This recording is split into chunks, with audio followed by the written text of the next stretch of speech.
9,000 కోట్ల రూపాయలు ఏపీఎండీసీకి అప్పు తీసుకుందాం అనుకున్నాం. 9,000 కోట్ల రూపాయల అప్పు. బట్ ఆ అప్పు తీసుకోవడానికి సంబంధించి అడ్డుపడుతున్నది వైసీపీ. వైసీపీకి సంబంధించినటువంటి వ్యక్తి అని అనుకుంటున్నాను నేను, ఉదయ్ భాస్కర్ అనే ఒక వ్యక్తి. ఆ ఉదయ్ భాస్కర్ అనే వ్యక్తి 100ల కొద్ది మెయిల్స్ పంపించారు, ఇది కాన్స్టిట్యూషనల్ వైలేషను, దీని మీద ఇష్యూ అవుతుందని. అతని వెనకాల జగన్ బొగ్గన ఉంటున్నారు అనుకుంటున్నాను.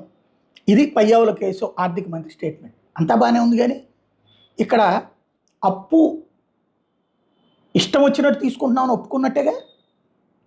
ఏపీఎండీసీ అనేటటువంటి కార్పొరేషన్ కదా, మరి ఇదివరకు జగన్ అట్లాంటి వాటి మీద అప్పు తీసుకుంటే తప్పు అన్నాం కదా.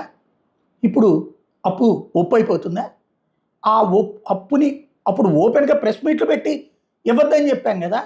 ఇప్పుడు ఆ లెటర్ రాస్తే తప్పైపోయింది. ఇంకొకటి, ఇక్కడ అసలు పాయింట్ని జాగ్రత్తగా దాచేస్తున్నారు, రివర్స్ గేమ్ నడుపుతున్నారు. రాజ్యాంగ విరుద్ధమా కాదా?